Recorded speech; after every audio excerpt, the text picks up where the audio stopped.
Bienvenidos amigos futboleros a un episodio más de Fútbol Sin Filtro, el podcast donde se dice la verdad de la Liga MX y sin ningún tipo de tapujo. Tenemos una final candente y una catástrofe que analizar. Te saludo, Mau. Hola José, con el gusto de saludarte como siempre. Esta semana estuvo cargada de emociones fuertes, desde la mínima ventaja de Tigres hasta ese desastre que vimos en el Derbi de las Américas. Con eso y más estaremos analizando todo esto, así que suban el volumen y que empiece la carnita asada de la Liga MX. Arranquemos con la final de ida, la gran final. Tigres le pegó 1-0 al vigente campeón, los Diablos Rojos del Toluca. Y el resultado, aunque es corto, es un reflejo de que el factor individual pesa.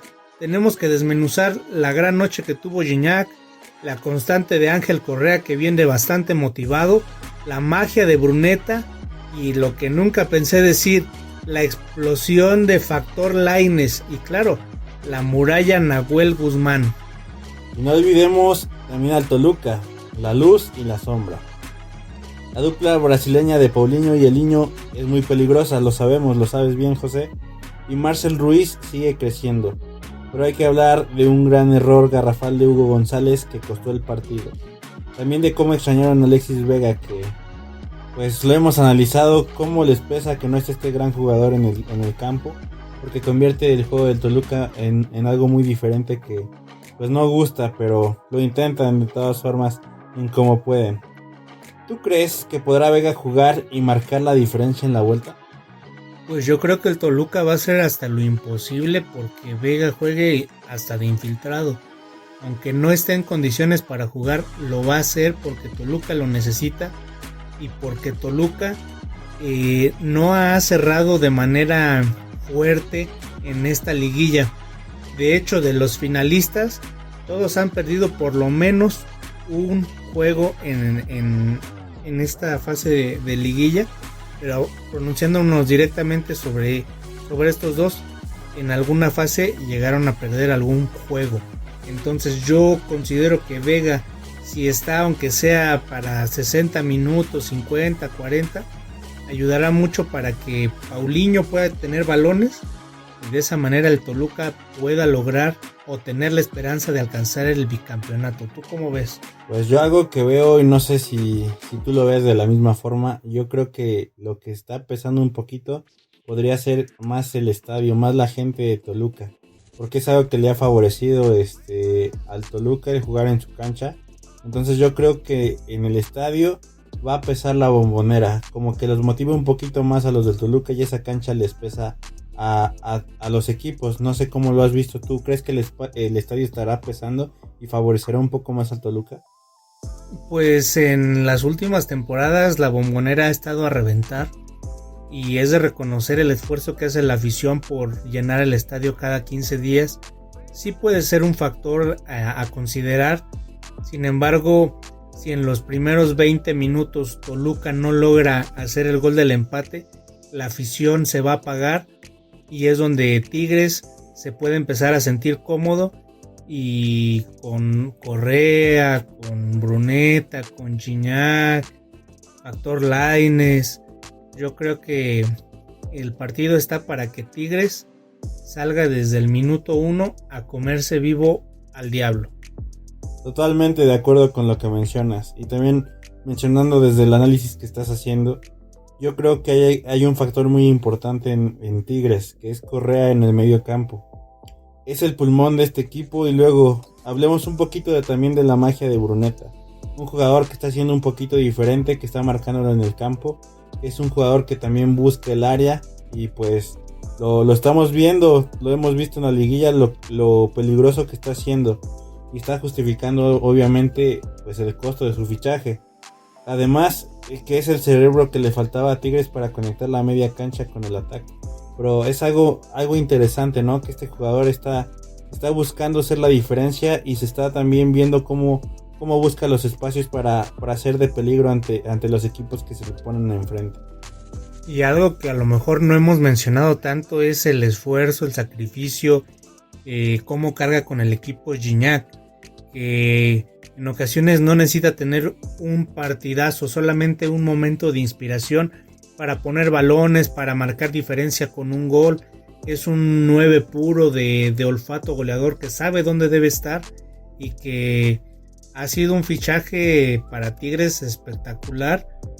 Tiene ya más de 200 goles con los felinos, así que pues reconocer lo que ha hecho el francés y que ama Monterrey, la ciudad por supuesto, porque a los Rayados obviamente que no los quiere ni ver ni cerca, y creo que ha contagiado a Lainez y Lainez ha encontrado su segundo aire y empieza a brillar. Entonces puede ser que Lainez se enchufe y alcance estar en la convocatoria final para la Copa del Mundo. Para ti, ¿cuánto crees que le debe Tigres al tipo de individualidades que tiene?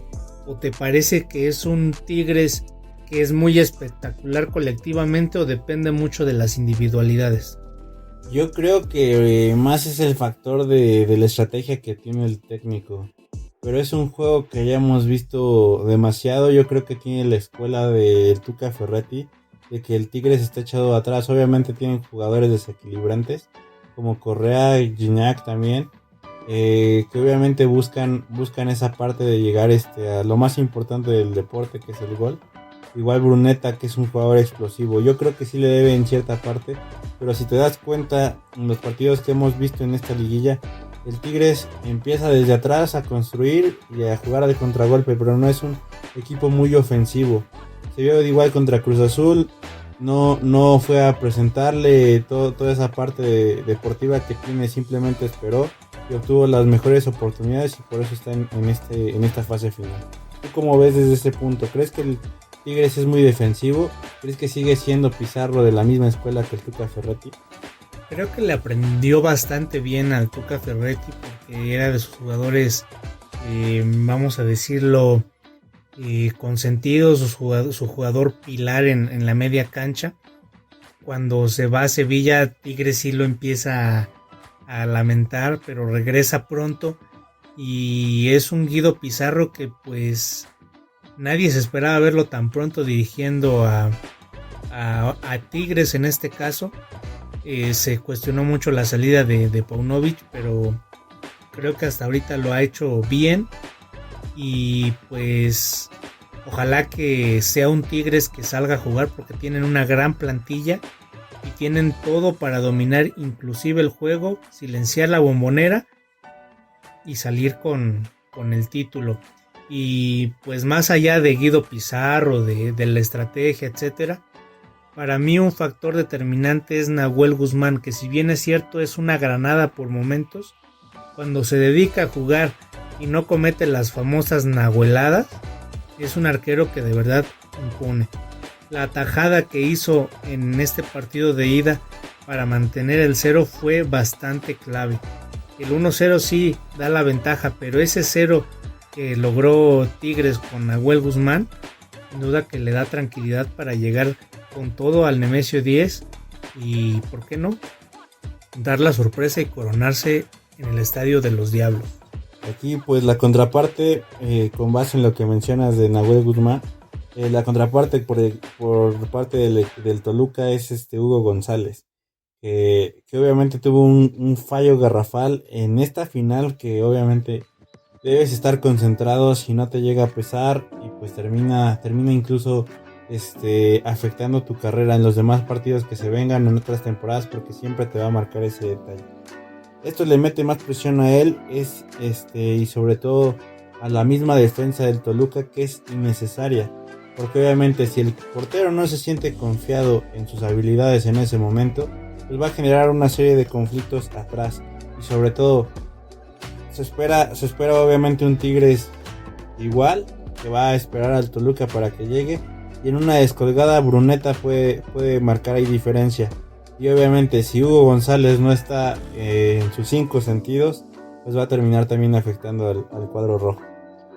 También hay que decir que, Hugo González se equivoca en ese gol y ese es el gol que hasta ahorita le está dando la ventaja momentánea a Tigres. Con este marcador pues obviamente es campeón. Sin embargo, también hay que reconocer que Hugo González, pese a ese error, tuvo buenas atajadas y a lo mejor evitó que el partido se fuera 3-0. Entonces, ahorita lo que debemos considerar es que Hugo González se quite de la mente ese error, que pues yo creo que fue a la escuela de Gonzalo Piovi, porque es el mismito error que cometió el jugador de la máquina en el Derby de las Américas, que más adelante hablaremos de eso. Sin embargo, creo que Hugo González pues tiene todo para ponerse en el radar y a lo mejor meter ahí un poquito de presión para colarse a lo mejor como tercer portero en la Copa del Mundo. Pues sí, pero así como vamos y cometiendo este tipo de errores en una fase final, pues le van a pesar demasiado. Si no se concentra, pues yo creo que no llega ni siquiera ni al Mundial. E incluso, ¿por qué no? Podría ser hasta el siguiente torneo su último si es que no se llega a concentrar bien. Es un jugador y buen portero, lo sabemos, pero sabemos que este tipo de detalles llegan a afectar incluso a la carrera de los jugadores, porque siempre lo van a tener presente. Lo vimos hace muchos años con un portero de Liverpool que se equivocó en una final de Champions, Karius, no me dejarás mentir, con Benzema. Y pues qué le pasó a ese portero, terminó hundiendo su carrera y pues es triste porque estar en un equipo top pues llega y pasa este tipo de situaciones que terminan perjudicando tu carrera. Ojalá que no le pase a Hugo González, que sea analítico de lo que sucedió y que pueda sobre todo favorecer en su proceso, y por qué no que pueda luchar también por el campeonato. Es lo que pues la gente del Club Escarlata espera. Y al final lo que buscamos también es que no solamente sea un tema de cuestionar arqueros, o sea, porque de Marcel Ruiz no hemos hablado mucho y es un jugador que a lo largo de la fase regular le dio bastante equilibrio a Toluca, y juntándose con Alexis Vega, yo me acuerdo mucho del partido que jugaron contra Monterrey, donde hacen una jugada entre él, Vega y Paulinho, donde hacen un golazo. Entonces creo que Marcel Ruiz ahorita no ha brillado tanto porque le hace falta su mancuerna, en este caso Alexis Vega. Entonces, si Marcel Ruiz logra apoyarse de otro jugador, o si ya tiene a Alexis Vega, sin duda que la dupla brasileña se va a ver agradecida, beneficiada, como lo es Paulinho y Eliño. Y si es así, pues le van a dar bastantes gritos de gol a la afición de los Diablos. Exacto, y también pues mencionar también un problema que fue muy observable en este juego, fue la contundencia. Y también como lo mencionamos hace rato, ¿no? Se extrañó muchísimo a Alexis Vega, que es un gran jugador que desequilibra y que pues le da la pausa, la visión y sobre todo la forma en que se va a dar el ataque del Toluca. Sin él la ofensiva se sintió predecible y pues es triste ver este tipo de situaciones que dependan a veces de un jugador para armar su juego. Ojalá que pueda cambiar esta parte para que puedan ir al ataque. Pero es aquí donde, por ejemplo, jugadores como Jesús Gallardo deberían agarrar esa presión, ser un buen líder en la cancha, y porque son al final jugadores de jerarquía. Entonces, si Gallardo se echa el equipo al hombro, pueden tener también una ventaja, ya que cuando tienes jugadores de experiencia puedes calmar un poquito los ánimos para que Toluca en este caso no salga tan revolucionado a querer comerse el partido, y que al final sea un factor que por la emoción de ir rápido por el gol, pues en un contragolpe te puedan liquidar la serie en un abrir y cerrar de ojos.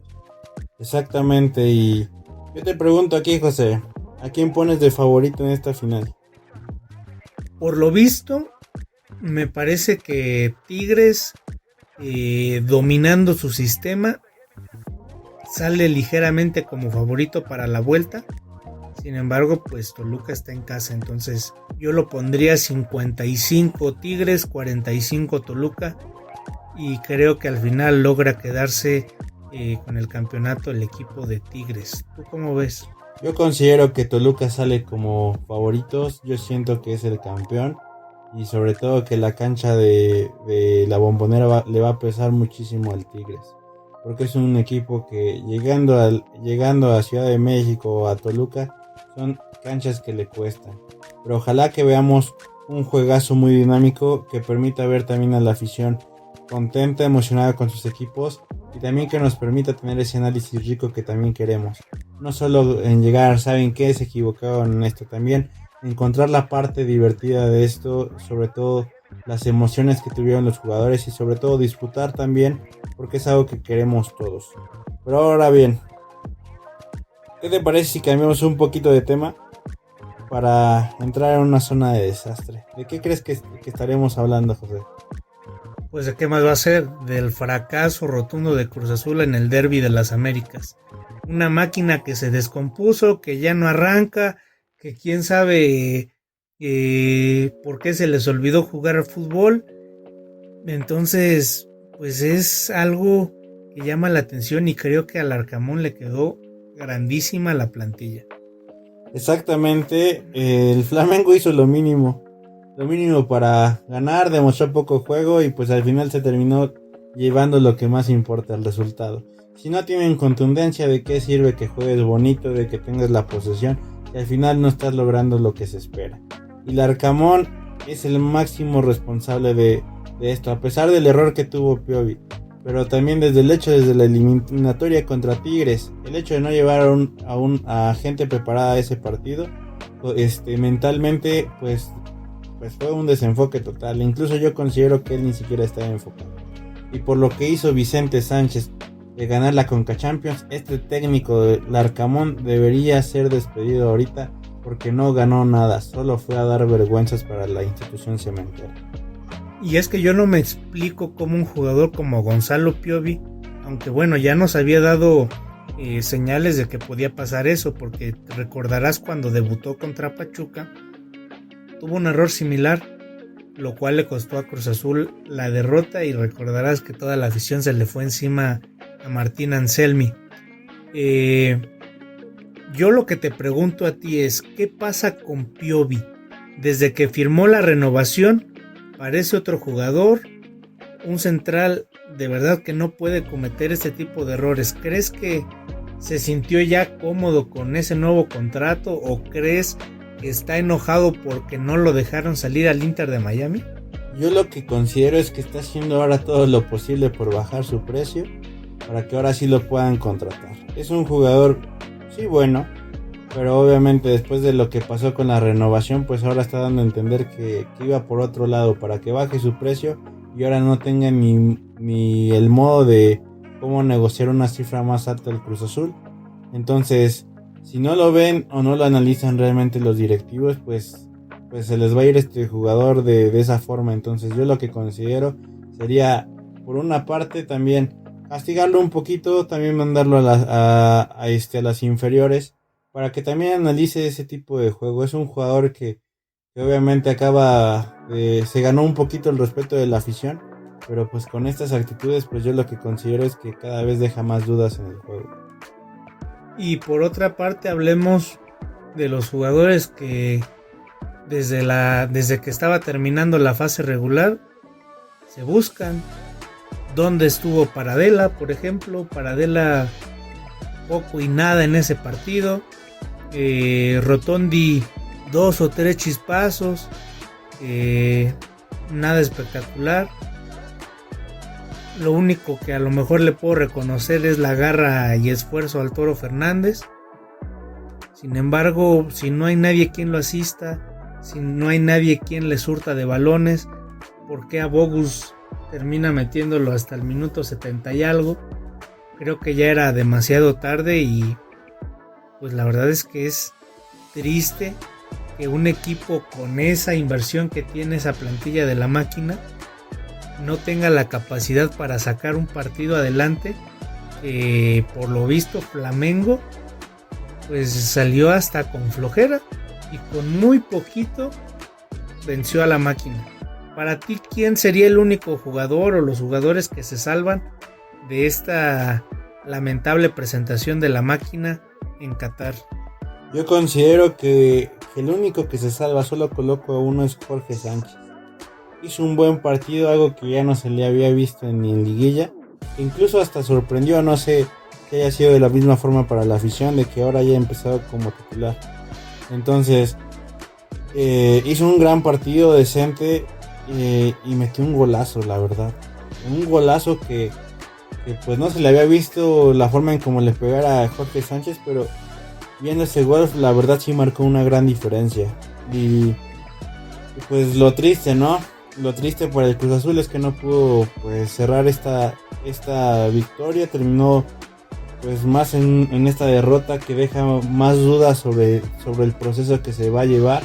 Si va a continuar Larcamón, incluso empiezan otra vez los rumores de que Anselmi se acercó a la directiva, que estuvo 5 horas platicando con la directiva para analizar si volvía. Entonces pues aún no se sabe qué va a pasar con esta situación.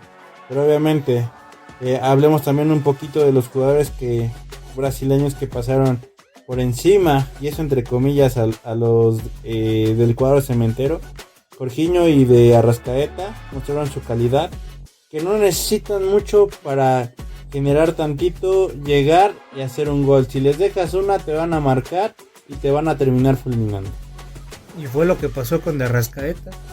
La verdad es que chispazos o jugadas importantes o filigranas, la verdad es que poco de este jugador. Sin embargo, le regalas alguna posibilidad, te vacuna y al final es de lo que pecó Cruz Azul. Errores en la salida, donde pues a estas alturas, jugando contra equipos de ese nivel, no puedes tener estos tipos de errores que son burdos, que son absurdos, que yo creo que desde las inferiores les dicen es que nunca debes tocar por el centro, y menos si vas saliendo, porque por favor le pegas mal al balón, como fue el caso de Piovi, y terminas dando una asistencia espectacular y dejas sin posibilidades al portero, en este caso Gudiño, que pues para mí lo hizo bien en la oportunidad que tuvo. Creo que no hay nada que reprochar a este portero mexicano, que pues da gusto que haya más alternativas para la selección mexicana, pero obviamente que cuando regrese Kevin Mier, el que va a seguir en la titularidad, porque creo que es un código entre profesionales que cuando alguien sale por lesión no pierde el puesto, a menos de que venga a un nivel espectacular de quien lo esté supliendo. En este caso solamente veo que Gudiño ha cumplido sin ser tan espectacular. Exactamente, y pues yo considero que si se esfuerza también con esa misma garra que tuvo también, yo creo que sí le puede ganar a Mier, pero obviamente hay otros intereses que en donde buscan colocar a Kevin Mier incluso en un equipo extranjero, ¿no? Sobre todo por lo que puede generar en ganancias, pero ¿para qué? Pero si pasa eso, ¿para qué buscarlo en otros lados si tienen un gran portero en la institución? Pero obviamente depende también de los directivos y la forma en cómo quieran desarrollar el proyecto. Yo aquí te pregunto, con base en lo que hemos analizado, ¿tú crees que el Arcamón debería presentar su renuncia? Yo creo que el Arcamón debió presentar su renuncia, pero no tras este juego. Debió presentar la renuncia desde que fue eliminado por el equipo de Tigres. ¿Por qué razón? Porque se vio inoperante, se vio que empezó a inventar cosas, que se olvidó del juego ofensivo que presentaba Cruz Azul, de la idea que le habían plasmado y razón por la cual se le trajo, e incluso corrieron para mí injustamente a Vicente Sánchez, porque decían que Vicente Sánchez no se apegaba al tema de la estructura de juego que tenía en mente Iván Alonso.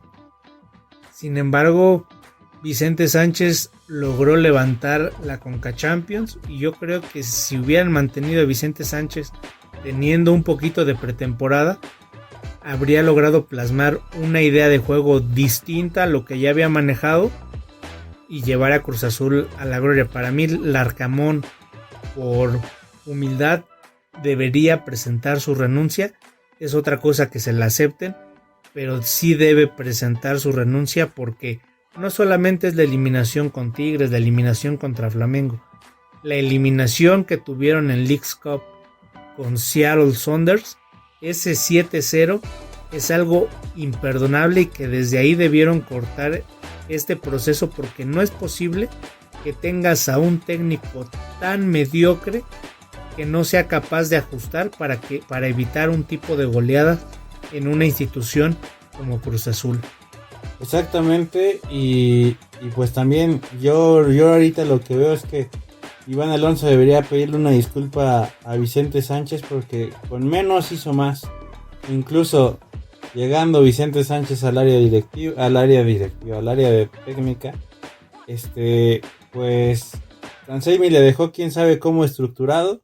Creo que ni juego ni entrenamiento tenían esos jugadores al principio de ese torneo, e hizo más. Entonces, si le hubieran permitido un poquito más de trabajo, yo considero que estaba para pelear todavía. Y aparte, Vicente Sánchez tenía la motivación porque él fue el técnico que quedó campeón de Conca. Para ti, ¿qué puede esperar Cruz Azul ahora? ¿Crees que haya una sacudida fuerte? ¿Crees que sí renuncie Larcamón? ¿O a quién señalas objetivamente que va a salir de la institución? Para ti, ¿quién serían 3 piezas claves que deben salir para fortalecer al proyecto de Iván Alonso? Yo considero Larcamón sí se debe de ir. Lo venimos diciendo, tenía mejor estructuración. Debería presentar su renuncia. No está hecho para un equipo. Es el principal que se debe de ir. El segundo que podría ser que tendría que ir a lo mejor es Piovi. Sí, estuvo bien lo que hizo con el tema de renovación, pero si va a mostrar este nivel de juego, mejor que se vaya. No tiene nada de caso que se quede y va a terminar lastimando también el equipo con ese tipo de actitudes. Ya sabemos que se va porque es lo que quiere, porque no le dan minutos. Yo considero que ese jugador fue mal aprovechado por Larcamón. Es un jugador distinto, lo pudimos ver al final, pero pues tristemente no encajaba en su estilo de juego, pues en un estilo de juego mediocre, porque si es un jugador de esa calidad y no lo metes, sobre todo que busca mostrarse para su selección. Yo creo que lo que no está bien de su cabeza es en esta ocasión igualdad. Y se menciona, existen igual rumores de que dicen que Mohamed se está proponiendo para llegar al puesto. Ojalá que Cruz Azul, si quiere un técnico que tenga chispa de ganador, que vaya y que le invierta un poquito más en su área técnica. Un técnico que le transmita a los jugadores esa misión de ganar. Y para ir cerrando este episodio, Mau, primero que nada invitamos a la gente a que nos deje sus comentarios, que los nuevos oyentes se suscriban, que activen la campanita para que les lleguen primero que nadie los nuevos episodios que van saliendo de este gran podcast, que es su podcast favorito obviamente. Y te pregunto, ¿cuál es tu pronóstico para la final? ¿Tigres aguanta y sale con la victoria o Toluca remonta? Yo considero que llegan a penales y Toluca se termina llevando este torneo.